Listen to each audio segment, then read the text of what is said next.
Alright, we're going to try something new. So this way you can kind of get some notes from my lectures. And hopefully that will make things a little easier for you, okay? So this is your lecture on adjectives and adverbs and modifiers. So adjectives are words that make the meaning of a noun or pronoun more specific. Most adjectives are either descriptive or limiting. Descriptive adjectives can be positive, comparative, or superlative. Limiting adjectives can be numerical, pronominal, or articles. Adjectives are words that modify nouns and pronouns. Modify means to change. An adjective changes the meaning of a noun or pronoun by describing it or making it more specific. Use adjectives to add detail, to make distinctions, and to be precise when you write. Adjectives answer the questions how many, what kind, or which. For example, 2 raccoons ate rotten red apples from the trash can. So 2 says how many. It was 2 raccoons.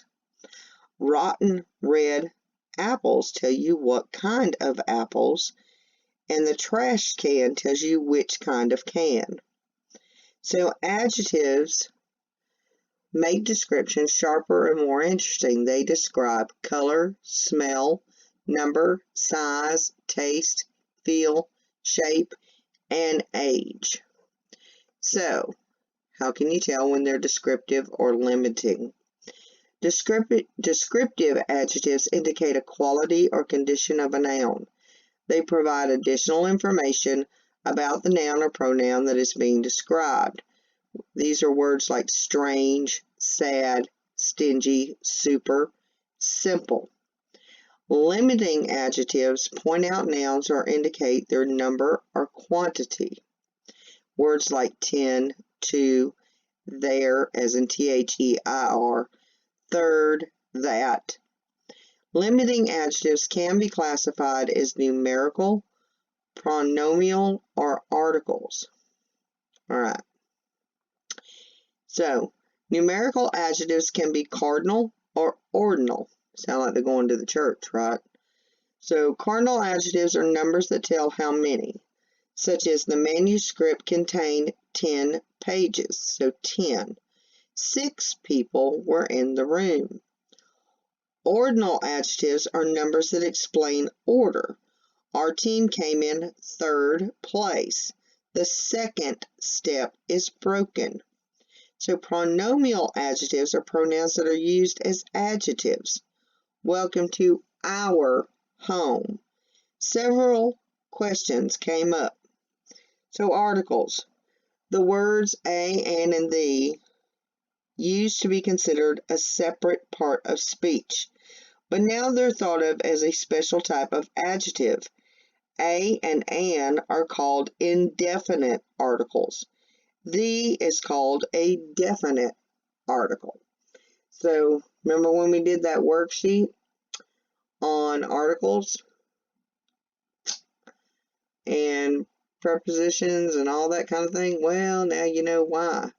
It's because they've been lumped in with this now. All right, so degrees of comparison. The degree to which a descriptive adjective indicates a quality or characteristic that can be stated as a comparison. There are 3 degrees of comparison. There's positive, comparative, and superlative. The positive degree states the quality or characteristics, such as attentive, tall, good. The comparative degree, which I just realized is not on this sheet. Let's put that in there.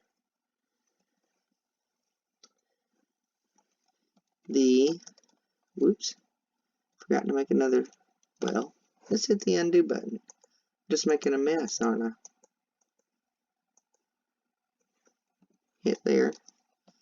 The comparative degree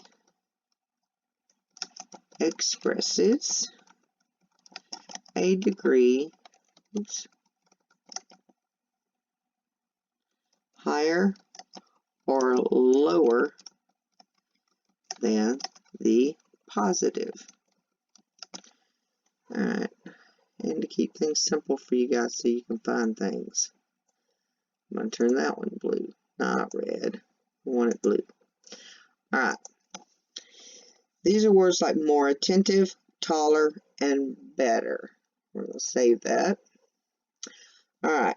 The superlative degree expresses the highest or lowest degree of the quality or characteristic. That's words like most attentive, tallest, and best. All right. So then you have downward comparisons that use words less or least. So these come in three different categories themselves. So positive, tall, stubborn, reasonable.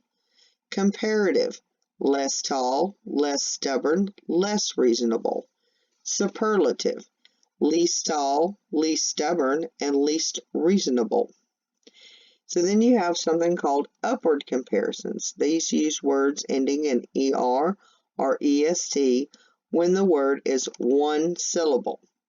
So, positive, tall, high, sweet. Comparative, taller, higher, sweeter. Superlative, tallest, highest, sweetest. So is all your junior high stuff coming back to you yet? Upward comparisons use the words more or most when the word is two syllables or more.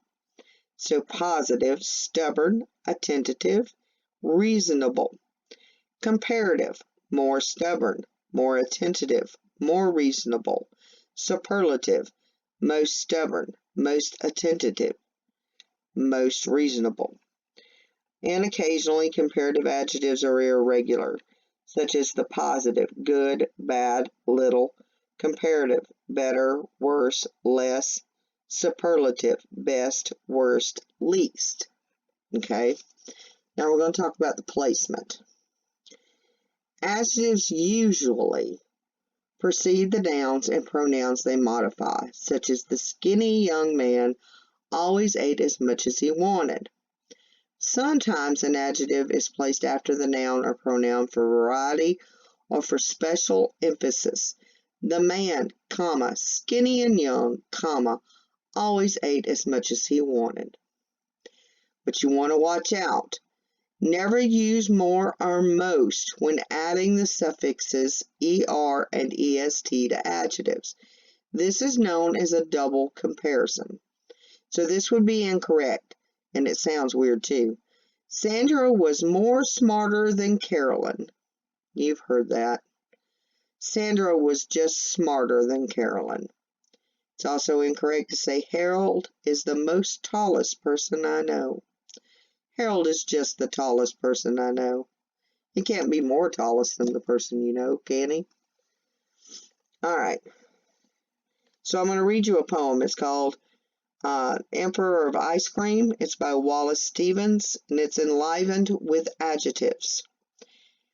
Call the roller of big cigars, the muscular one, and bid him whip. In kitchen cups, crucipiate curds. Let the wenches dawdle in such dress as they are used to wear, and let the boys bring flowers in last month's newspapers. Let be finale of scene. The only emperor is the emperor of ice cream. Take from the dresser of deal, lacking the 3 glass knobs, the sheet on which she embroidered fantails once, and spread it so as to cover her face. And her horny feet protrude, they come to show how cold she is and dumb. Let the lamp affix its beam, the only emperor is the emperor of ice cream. Okay, so now we're on to adverbs.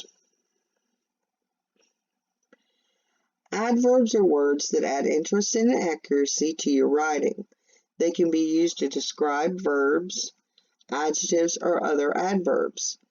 Adverbs answer one of the following 5 questions. How, such as Claus and Yoshia shook hands firmly.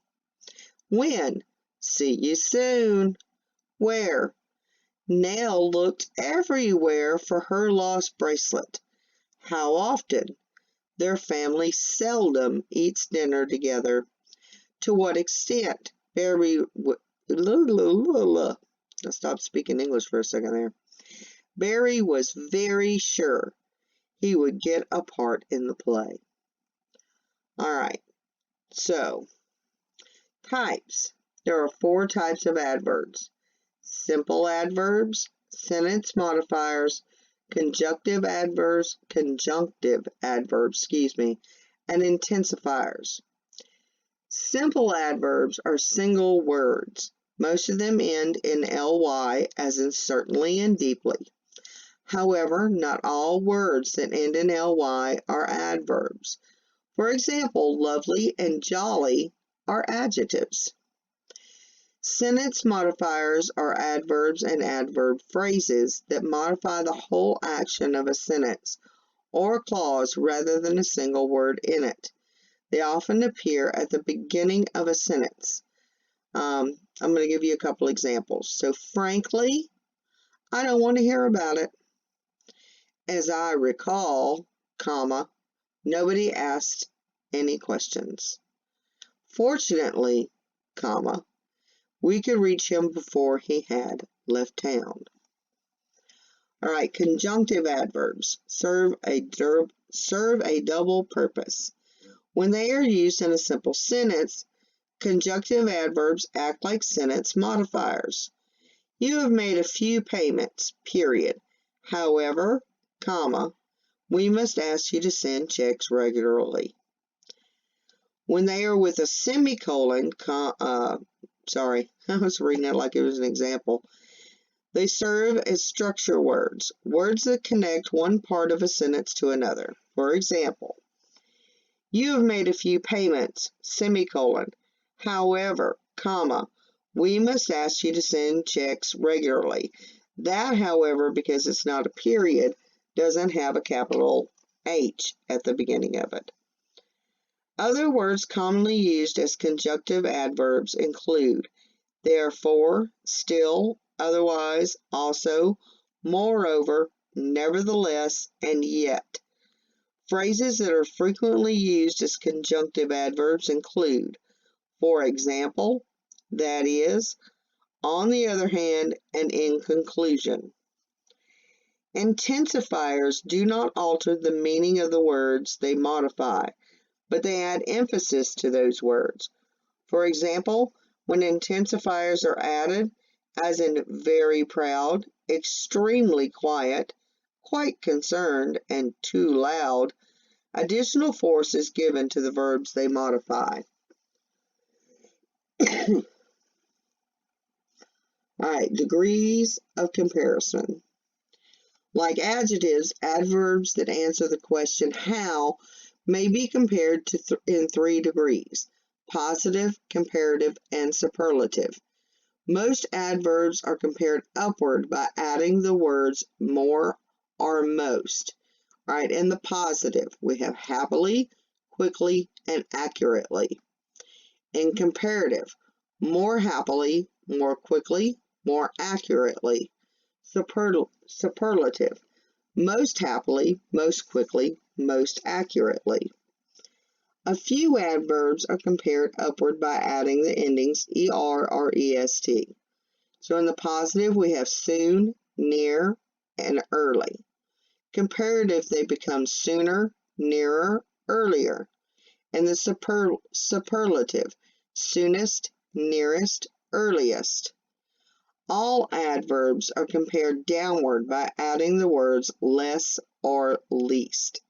So in the positive, we have happily, quickly, and accurately. In the comparative, they become less happily, less quickly, less accurately. In the superlative, least happily, least quickly, least accurately. Some adverbs, however, are irregular. In the positive, we have badly, little, and much. In the comparative, those become worse, less, and more. and the superlative worst, least, and most. All right, so I'm going to read them the other way so you can hear them a little better. So badly becomes worst, becomes worst. Little becomes less, becomes least. Much becomes more, becomes most. Okay? Remembering that grade school stuff now? It's amazing what you forget, isn't it? Believe me, I know. I forgot it all too. All right, placement. An adverb can appear in different positions in a sentence depending on the word it modifies. So verbs. An adverb does not have to appear next to the verb that it modifies. All right, so silently and slowly, comma, the snow covered the yard. The snow covered the yard silently and slowly. So in that second sentence, silently and slowly is actually modifying the word snow, but it comes at the end of the sentence, not at the beginning like it did in the first example. All right, adjectives and adverbs. An adverb often comes directly before the adjective or adverb that it modifies. I did it again. Josh discovered that the map was fairly easy to read. Rosa crossed the balance beam quite slowly. So those are a lot closer to the adjective and adverb that they modify. But you need to watch out. Oh, yeah. Sorry, scrolling past the watch out there. You want to keep in mind that the meaning of a sentence may vary depending on where the adverb is placed. Putting modifiers in the wrong place can create unclear sentences. Jack almost caught a dozen fish this morning. Jack came very close to catching a dozen fish. That's clear. Jack caught almost a dozen fish this morning. Jack caught fewer than 12 fish. So where you place that almost changes the meaning of the sentence. I just spoke with Sally. Written this way, it says I spoke with Sally a few minutes ago. I spoke just with Sally. Sally was the only person with whom I spoke. So it makes a difference in where you put your adverb, okay? Be especially careful with the placement of adverbs such as almost, only, just, even, hardly, scarcely, merely, and nearly. Place these adverbs as close as possible to the words they modify to make sure your meaning is clear.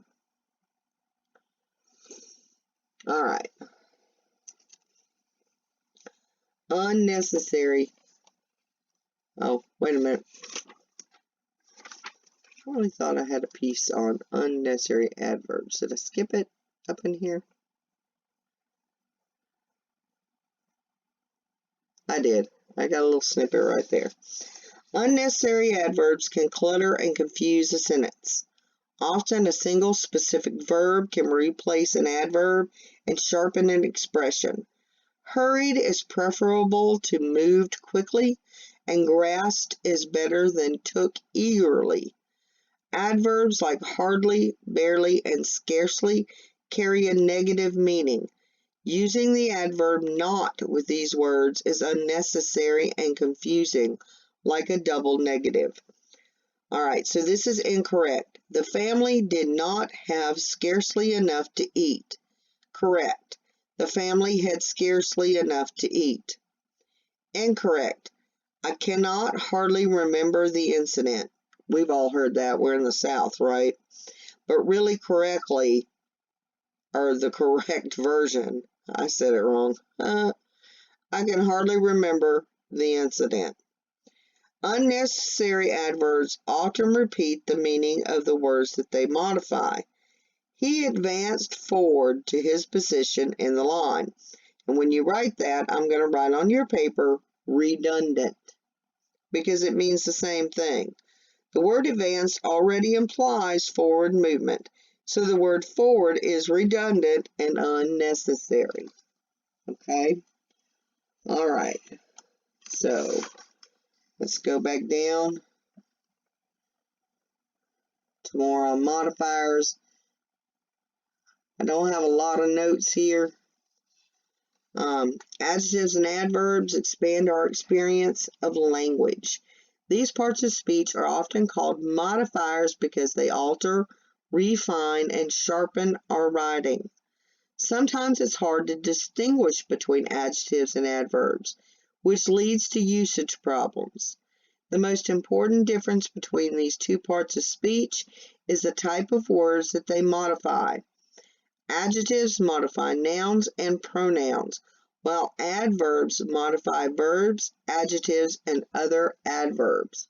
And so I've put a convenient little chart on here that shows you the parts of speech that are modified along with the information that they provide. So adjectives modify nouns and pronouns. They answer the information questions of which, how many, and what kind. Adverbs modify verbs, adjectives, and other adverbs. They provide the information for how, when, where, and to what extent. All right, so placement. Putting modifiers in the wrong place can create confusing sentences. To avoid misplacing modifiers, put the adjective or adverb as close as possible to the words you wish to modify. So unclear, strolling by the lake, a family of geese walked in front of Jamie. Clear, strolling by the lake, comma, Jamie noticed a family of geese in front of him. So unclear, grilled over charcoal, comma, we particularly enjoy vegetables like zucchini. Now, the way that's written, the implication is that we were the ones grilled over the charcoal. Clear, we particularly enjoy vegetables like zucchini grilled over charcoal. So you want to consider the difference between these two sentences. The daily newspaper has excellent local sports coverage. The adjective daily modifies the noun newspaper. All right, the next one is Arden delivers the newspaper daily. The adverb daily modifies the verb delivers. So sometimes adverbs don't work with nouns. Jim is a loudly guy. It's a truly story. Boy, I've heard that one before. I've had people say that, and I'm like, what? So you have to pay attention. Choosing the right form can be tricky. So listen to these two. The pizza tasted bad. The pizza tasted badly. Bad is an adjective that modifies the noun pizza. The adverb badly doesn't work because it means the pizza isn't good at tasting.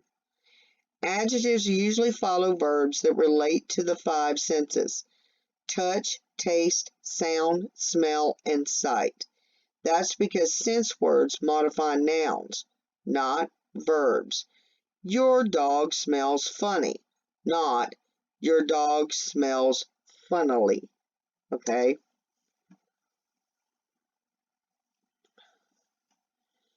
So, how do you tell if they're adverbs or adjectives? Many words that end in ly are adverbs: surely, strongly, sharply.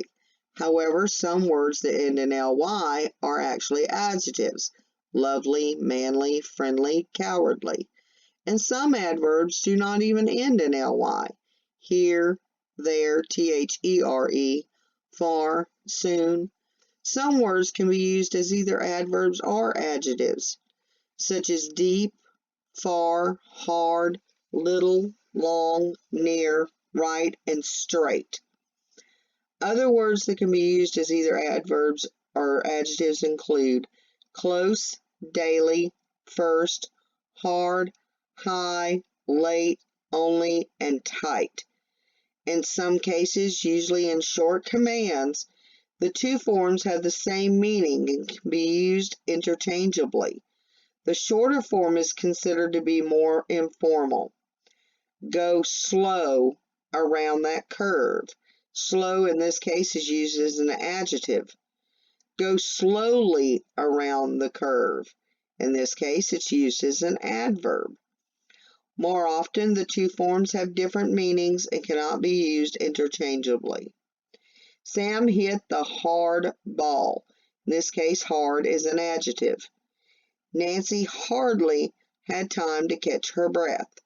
In that instance, hardly is used as an adverb, and they can't be interchanged. You can't say, Sam hit the hardly ball. Nancy hard had time to catch her breath. They don't even sound right. Okay? Commonly confused adjectives and adverbs, bad versus badly. Bad is an adjective, badly is an adverb. Use bad when you want to describe how you feel. If you're modifying a verb, use badly. She's saying so badly that the audience felt bad. All right, good versus well. Good is an adjective. Well is an adverb. Never use good as a substitute for well. The team played well, which made me feel good. All right, real versus really. This one in speech I hear all the time. Of course, I'm not a speech teacher. I am a writing teacher, so just don't do it in your writing. Real is an adjective. Really is an adverb.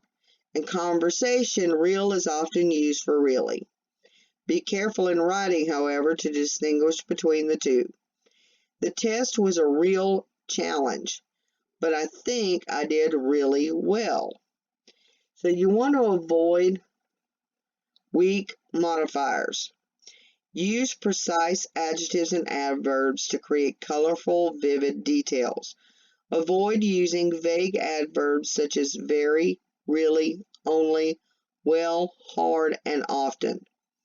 So suppose a friend sent you an email with the sentence, Mel wore a very nice dress. What does that really tell you about Mel's dress? Very nice. Can mean a lot of things. Was the dress expensive, attractive, flattering, fancy? So Mel wore a stylish red dress. Oh, so that's what your friend meant. Why didn't she just say so in the first place, right? All right, so this concludes your lecture on adjectives, adverbs, and modifiers. Talk to you later. Bye.